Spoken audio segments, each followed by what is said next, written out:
Good morning. A couple of updates to previous videos. Although it's not running right now, because if it was, you wouldn't be able to hear me. Generator is running fabulously since replacing the fuel filter.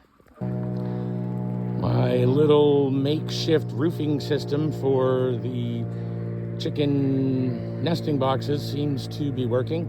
It's a kind of a cold, rainy day again today here in Alaska. It's about 47 degrees, not expected to get a whole lot warmer. But that's the little overhang that I built as a mini roof. And if you look and see, we can open this now, and it's not all wet. It's nice and dry. Oh, hey there. How are you, sweetie? It's nice and dry. So that appears to be working. From here, it doesn't really look like a whole lot, but there is about 4 trailer loads of wood there. I took down 4, maybe 5 spruce trees yesterday. All of them beetle kill dead, but they were all pretty small. They weren't nice and thick like one would have liked. Most of them are going to be what we call rounds, which is what that guy right there is. We just call those rounds because they're not really big enough to split.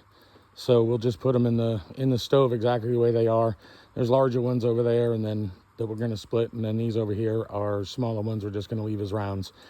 It does actually appear to be bigger when you take the tarp off, but again, it's raining, so I'm trying to keep them out of the rain as best I can.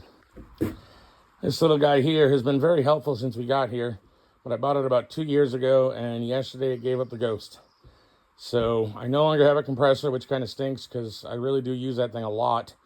Not sure I'm going to be able to run out and get a new one right now. There's just not the money for that at the moment, but it was doing really well. And then for some reason I came in yesterday and wanted to use it because I was cleaning off the chainsaw before I went to go cut down trees. I just wanted to sharpen the chain and take the cover off and kind of blow out everything that was in there, just kind of clean it up and keep it looking better. And it would not start. So it's only an electric one. The only thing to start it, flip the switch, but it decided to give up the ghost yesterday. So I'm not too sure what I'm going to do about that. But and of course, this piece of shit is the bane of my existence.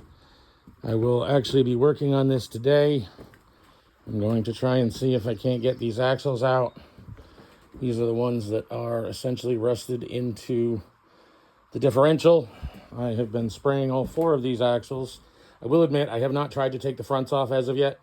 So I just sprayed them anyway because I figured if I'm going to have that much of an issue with these, I may as well do it to these too, just to be safe.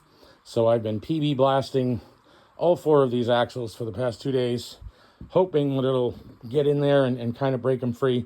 The front axles may come right out, and I anticipate that. But these middle axles I don't think have been touched since the machine was new in 2012. I'm really not too sure. I bought it used, so it's hard to say. I've only had it for about a year. I have not needed to change the axles, and technically I didn't really need to change these because they were still okay. But I figured if I got to tear everything else apart, I may as well do all 6 axles at the same time. I had them. I purchased them probably 6 months ago just in case I needed them. So I had them. So I said, the hell with it. I'll just go ahead and change them all. So I will be working on this today. Hopefully I can actually try and do some recording and editing so that you can at least see what I'm doing. But hopefully I don't bore you to death with it. So as always, thank you so very much for taking the time to visit with me and to watch my videos. If you'd be so kind as to like, share, follow, comment, I would really appreciate it. Y'all have a great day.